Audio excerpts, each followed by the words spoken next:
Welcome to Behind the Ticker, the podcast where we go beyond the symbol and into the strategy. I'm Brad Roth, founder and chief investment officer at Thor Funds, and in each episode, I sit down with ETF managers, CIOs, and industry leaders to break down how these funds are actually built, how they behave in real markets, and how advisors use them in real portfolios. Most people just see a ticker symbol, but we know much more goes on behind the ticker.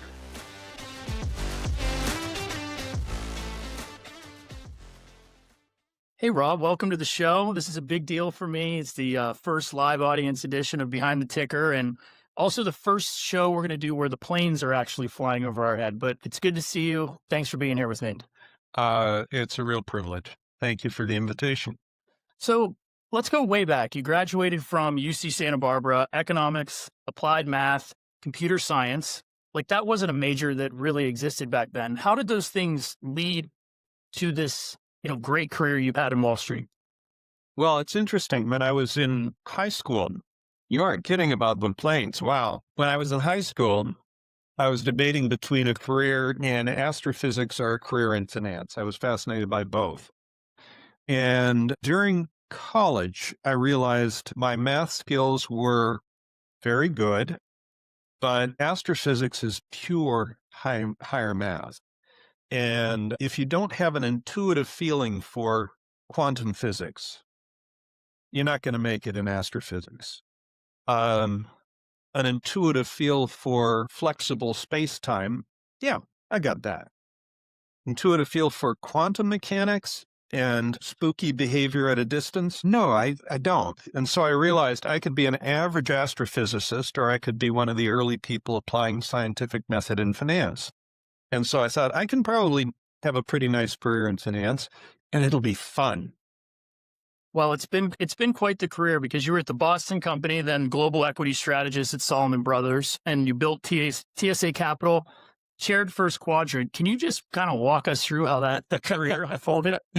I started at the Boston company. I sent out resume back in the day when there were no Xerox machines, and had to manually type my resume over and over and over again, and sent out 500 resumes, got 20 telephone interviews, got invited for 4 in-person interviews. The one that offered me the least money was the Boston company, which I went for because one of my conditions was I want to do research. And if you hire me, I'd really like it if you'd let me have 1 day a week to do research that'll benefit the company. And Boston company said, okay, we'll go for that, but we'll pay you for 4 days. I said, done deal. Anyway, I went from there to TSA Capital Management after about 7 years. I went to Salomon Brothers after about 3.5 years. Salomon was a very short stint. It was during the crash of '87, and it was a fascinating lesson in how office politics can be a big factor. They had a sharp elbows culture, and which doesn't mean it was bad. It was fun, but it was an interesting culture, a deep dive. Then I went to build First Quadrant, and in 2002 decided if I'm ever going to start my own business, I better start it now. And so I started Research Affiliates back then. I actually ran both businesses side by side for 2 years. And after about 2 years, it was clear that I could finally pass the baton at First Quadrant without them losing any clients. And meanwhile, Research Affiliates needed my full time. So before we go kind of too deep into everything that you've done in the ETFs, outside of research and markets, what do you do for fun? Oh, gosh, that's a fun question. I think if you don't have a hobby, you're probably going to be kind of boring. And I have multiple hobbies. One of my strangest is a holdover from my astrophysics interest. I love seeing total solar eclipses. So if there's a total solar eclipse anywhere in the world, chances are 90-10 odds I'll be there. Next one goes from Iceland to Mallorca. I'll be watching it as the sun sets in Mallorca. That's awesome. So you touched on a little bit, you leave first quadrant, you start research affiliates from scratch. You said, hey, look, this is the time I need to start my own business. And then you go and you publish the fundamental index research and basically kind of split the industry in half. People either loved it or they hated it. And so kind of what was it like dropping that paper and just letting the industry argue it out? Well, firstly, ideas excite. So I was having a lot of fun playing around with ideas and exploring new ways to think about markets. It was an interesting revelation to me that publishing new ideas that challenge the status quo makes some people, large numbers of people, angry. I learned that early in my career and I found it baffling. Well, gosh, this is exciting. This is new. This is interesting. Why would you be angry about it? And one guy came to me. I'd written a paper, Death of the Risk Premium, in the year 2000, saying equities are priced to have a negative risk premium relative to bonds right now. And somebody came to, I chatted with somebody at a Q conference in 2004 and said, so how's life? And he said, life's treating me pretty well. By the way, I no longer hate you. And I thought, okay, that's interesting. Why did you hate me? And he said, because you wrote Death of the Risk Premium. And I built my entire career on the notion of a risk premium. And that was a fun aha moment. Okay, you rattle people's cages, and some people are going to be angry because you're going to be challenging the core principles of their career. So as it happens, we published fundamental indexation in 2005, and 2007, Towers Watson, the consultancy out of London, coined the expression smart beta. And the inspiration for that was fundamental index. They realized, okay, this is a quasi-passive strategy. It owns the whole market, but it owns it weighted according to the economic footprint of the businesses, not their market value. And what makes it interesting is it has a rebalancing alpha. If a stock soars and the fundamentals don't validate that move, RAFI is going to trim it and take profits. And if a stock tanks and the fundamentals don't validate that, fundamental index is going to say thanks for the bargain and top it back up. That rebalancing alpha is worth about 2% a year. So they coined the expression smart beta, and pretty soon everybody was saying they did smart beta. Smart beta started to encompass a lot of smart ideas and a lot of stupid ideas and a lot of ideas. And anyway, it was marvelous fun. But RAFI itself has gone on. It's now got a 20-year live track record. It's beat cap-weighted value, not the cap-weighted market per se, but cap-weighted value in about 3 out of every 4 years. If value is winning, we're winning by more. If value is losing, we're losing by less. And so relative to cap-weighted value indexes, the relative performance has been both relentless and impressive. And that's live for over 20 years. So it has been a lot of fun launching a bit of a revolution. Yeah, and that's what I was going to ask, kind of walk me into the next question was, I mean, you still kind of get the pushback on these strategies of saying like, look, this is just value investing with a few extra steps. You've heard that 1,000 times. But now you have 150 billion in assets running across all of these different strategies. First, I guess the first question is, what do you say to those people? And what's your answer now when you say this is just value investing? And 2, did you ever think it would really get to this scale? Oh, yeah. Yeah. In fact, I'm shocked it's not a lot bigger. If value had kept pace with the broad market over the last 20 years, I don't have a doubt in my mind that it wouldn't be over $1 trillion. If value had won, as it did during the 20th century, if value was winning by 1% or 2% a year, and we were beating value by 2 to 2.5% a year, I have little doubt that you'd be co-equal with S&P and Russell indexation in terms of AUM. But that didn't happen. So alternative realities are fun to think about. They make for a fun thought experiment. Don't take them seriously because they didn't happen. So let's talk about where we are right now. You've been very vocal about concentration risk and cap-weighted indices. The Magnificent Seven trade, we've seen, a little bit of unwind there recently. Where do you think we are in this current cycle? I view the Magnificent Seven as somewhat of a bubble. I say somewhat of a bubble because for the most part, it's not as frothy as the dot-com bubble. But at the same time, the spread in value between cap-weighted value indexes and cap-weighted growth indexes is roughly as wide as it was at the top of the dot-com bubble. It's only been wider once in history, and that was during the trough of the COVID value crash, which took the spread in valuation between growth and value to a 9-to-1 ratio. It's now 8-to-1, co-equal with the top of the dot-com bubble. Is it worth it? Are the tech stocks that are dominating the current AI narrative, are these companies worth this magnitude of premium?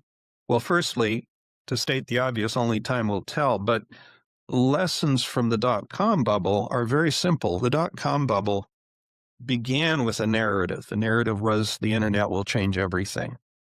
It'll change how we get our goods and services, how we maintain friendships, how we communicate, how we socially network. It'll change how we get our news, how we do our research. All true. The narrative went on to say these are the dominant companies and they all have a moat. It's going to be very hard for anyone to break in. Well, moats are good to protect you for 2 years, 3 years, 5 years, not for 10 years, not for 20 years. Of the 10 most valuable tech stocks in the world in the year 2000, one, Microsoft, has beat the S&P. And you had to wait 18 years for that to happen. You bought Microsoft in the year 2000, you had to wait until 2018 before you were ahead of the S&P. Now you're handily ahead by 2.5% per annum. All right.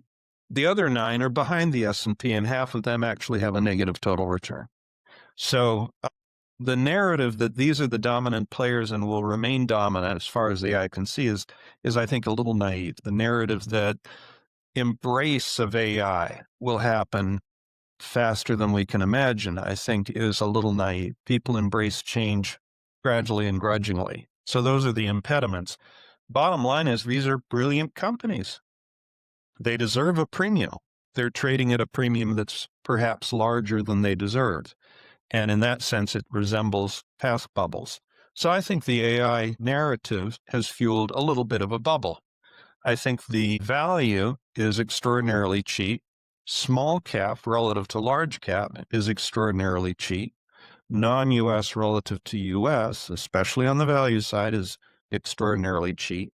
So I think there's some real bargains. And I also have been a lifelong believer that you want to average into the bargains. Don't just buy it because it's cheap. Nibble at it and average out of your winners. Don't sell because something has soared. Start to trim it lightly. And if you do that, you're going to wind up having less exposure when something crests and peak exposure when something troughs. Yeah, well, you're speaking directly to me as someone who, loves rules-based and systematic investing, and I think those things are all very, very important. But this show is about ETFs, and I want to talk about the 2 you have. Plus, before we got on, you told me you're working on a new index, and so let's talk about one of the funds first, RAUS, the research affiliate cap-weighted ETF. Can you just walk us through how that actually works under the hood? Sure. I'm going to describe a narrative of a strategy. We buy stocks after they've soared. We buy them after they've soared through a threshold that it's kind of arbitrary, but it's a threshold that matters to us. And if it soars past that, we're going to buy it. Now, these companies are destined for greatness, but some of them don't deliver. And when they don't, if they tank, we're going to sell them. That's it. That's our strategy. Isn't it brilliant? That's what cap-weighted indexing does. Now, the Achilles heel of cap-weighted indexing is that the trading, while small, is horribly inefficient. It's like an emerging growth manager on steroids. You're buying stocks typically at twice the market multiple after they've doubled in the last couple of years. You're selling stocks typically at half the market multiple after they've underperformed by about 7,000 basis points on average.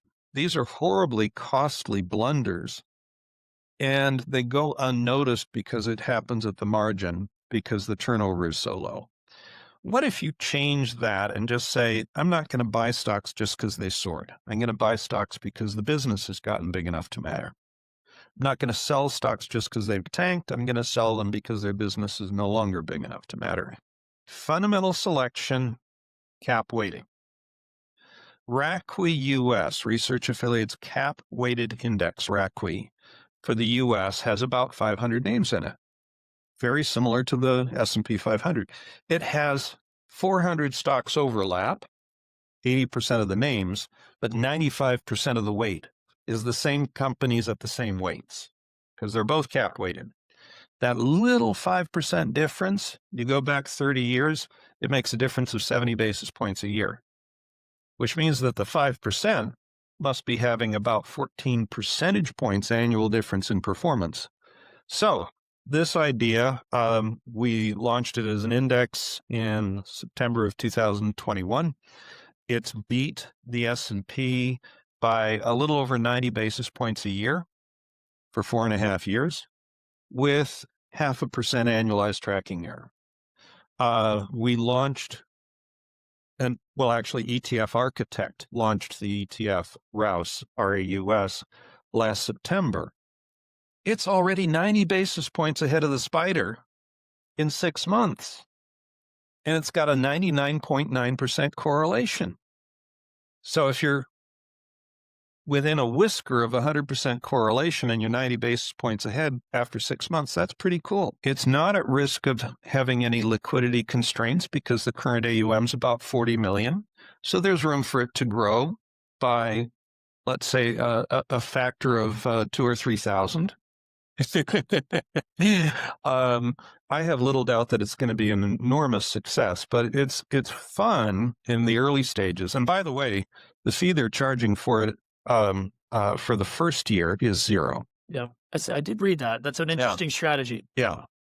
And the idea there is very simple. If we charge 5 basis points or 10 basis points or the rack rate of 15 basis points on 40 million, that's a rounding error. Who cares if we're getting any revenues in the early stages?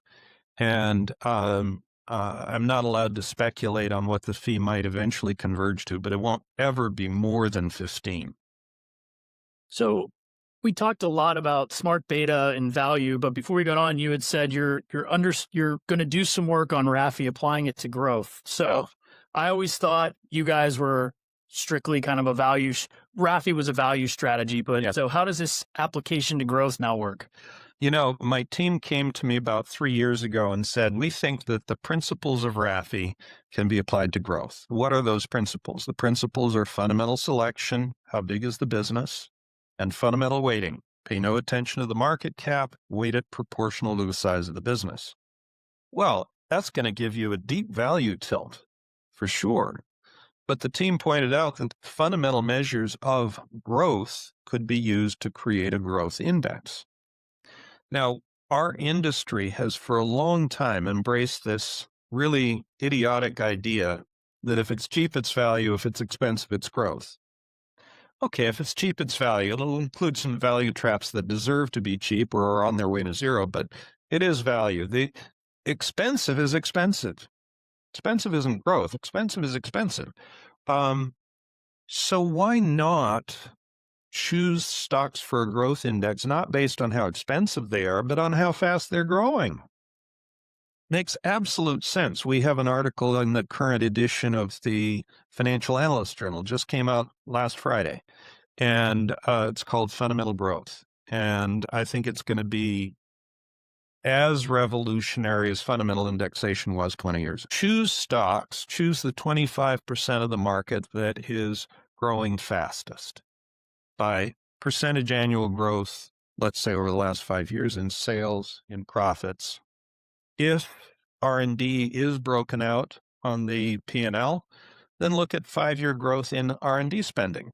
Because if you've got a growth company that's spending less and less on R&D, that's a red flag. So look at those 5-year growth rates and choose companies that are growing fast. So then how do you weight them? By market cap? No, that's going to put most of your money in the frothiest of them. Weight them by the dollar magnitude of the growth. The two biggest stocks in RAFI Growth are Apple and NVIDIA. Both of them have a little over a 10% weight. Think what that means.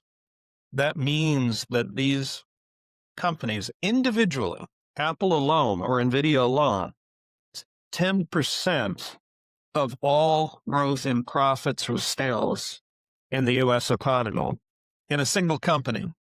Very, very cool. The other thing that's fascinating is two of the Mag 7 don't qualify for our growth index. Amazon and Microsoft had stupendous growth in the 2010s and very nice growth this decade, but not in the top 25%. So they got kicked out of our index. So fundamental growth, if you go back over the last 30 years, this very simple approach to growth investing beats Russell growth by 4.5% per year for 30 years.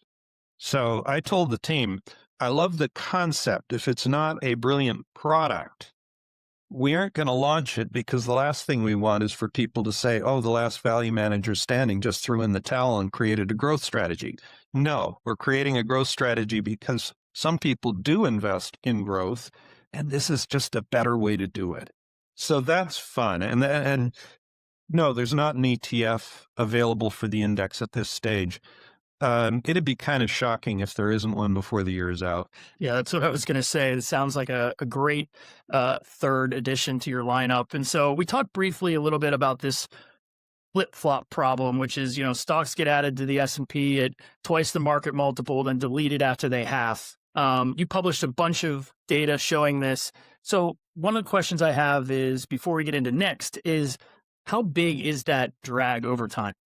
Well, the best gauge for it is that if you just change the rule by which a stock gets added, and instead of adding it based on, let's say, the market cap coming into the top 1,000 or the top 500, if you add a stock when the size of its business grows into the top 500 or the top 1,000, you immediately get 50 to 70 basis points higher long-term returns. All right. That means that little 5% slice of the portfolio that you're trading in any given year has 1,000 basis point drag, which doesn't look like 1,000 basis point drag because the turnover is only 5%. So it goes unnoticed because I don't think anyone has studied the active side of indexing to the extent we have, even though indexes have been around for decades. So CFA Institute has a research foundation. They asked us to write a research paper, a monograph on the active side of indexing. And one of the things we explore is the cost of flip-flops. Another thing we explore is the impact that the flow of capital into indexes is having on driving a wedge in valuation between members of the index and non-members. So that section of the paper is called Membership Has Its Privileges. And if you look at the S&P versus non-S&P stocks, or Russell 1000 versus non-Russell 1000 stocks, the performance gap has been a couple percent a year for the last 30 years, but the growth in underlying cash flow has been a couple percent per year the other direction.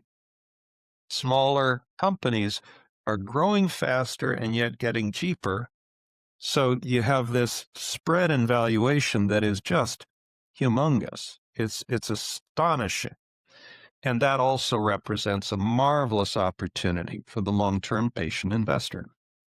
So this leads us kind of right into NIXT. It's your deletions ETF. This is one of the more creative ideas I've ever heard in the space.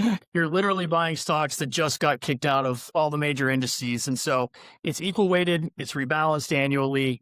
Thesis is these are unloved, oversold names that index funds are forced to dump. And, eventually they'll bounce back. Where did you come up with this idea? I came up with the idea because we'd done research on what happens when a stock is kicked out of the S&P, and we found that on average, they win by about 2,000 basis points in the first year after they're kicked out. Now that 2,000 basis points is heavily dominated by the dot-com bubble. When the turnover of S&P went through the roof, and so the number of trades is heavily dominated there. But if you average it across time instead of across the number of individual samples, you still get about 5% a year, and it's not just for 1 year, it persists for about 5 years. Now, the thing about deletions is these are unloved companies that are typically kind of a mess. And they're traded as if they're unloved. Removing them from the index kicks them down another notch so that their valuations are appropriately low and perhaps more than appropriately low. That is to say, lower than they should be. That index, if you go back again 30 years, you find that it wins an average of 5% a year. It's not as reliable as RAFI or as RACWI. It's kind of a coin toss. It wins half the time, it loses half the time. When it wins, historically, it wins by an average of 18%. When it loses, on average, it loses by about 5%. We launched it as an index in mid-2024. The NIXT ETF came out in September of 24. It's underperformed by about that 5% per annum, which could be viewed as deeply depressing, or could be viewed as, wow, these stocks are getting really cheap. They're really unloved. So I've actually been buying in the last couple, 3 months because I want to be there when it has that 18% pop. Yeah, makes sense to me. So I've been given, we're almost up on time, and I got to ask you before we go two more questions. You've been doing this for over 40 years. If you were to go back and give your younger self a piece of advice, maybe not about markets, but about the actual practice of investing and building a career in this business, what do you think it would be? I think my advice to my early self would be, you're embarking on a really fun career. Have fun at it. Don't get stressed. When I was in my 20s and 30s, if things weren't going my way, I would wonder, what am I doing wrong? And I then realized that the good times are when the problems are manageable. And it is a marvelous and fun career. So I think that'd be my main advice, just to have fun with it, play around with ideas. And second piece of advice would be, don't be greedy. I've seen people blow up their careers by trying to succeed too much too fast. Your customers have to be the big winners. If your customers are the big winners and you're winning because they're winning, that's the best of all worlds. So Rob, this has been incredible. Before I let you go, though, I've got to ask, where can people learn more about Research Affiliates, and where can they get information on all the ETF products we've talked about? Sure. Researchaffiliates.com is our website. There's a section in it called Insights that we've published over 400 papers, over 150 published in quasi-academic journals, refereed journals in the last 20 years. We publish our ideas, and so you can get access to that. There's another spot on the website that says how to invest, and it'll take you straight to the websites of the companies that have launched products. We're the only $180 billion asset manager in the world that doesn't run any money. And that's because we like working with distribution partners. They can distribute. PIMCO or Invesco and a host of others can leverage our efforts because they have distribution teams, and we leverage their efforts because we're singularly focused on product innovation. So our website, one part of the website that I would point people to is Asset Allocation Interactive. It provides forward-looking 10-year return expectations on 160 different asset classes. It's our effort to get people to not buy what's gone up the most, but to buy what might go up the most in the next 10 years. Well, Rob, this has been incredible. I thank you so much for doing this with me, and I'm sure everybody out here appreciated it. And so, again, thanks for being with me today. This has been wonderful fun. And next time we do this, can you ask them to hold off on taking off planes? If they can just put the runways on hold, that would be so cool. Yeah, you might have that power. I definitely don't. So, Rob, again, thanks for being here with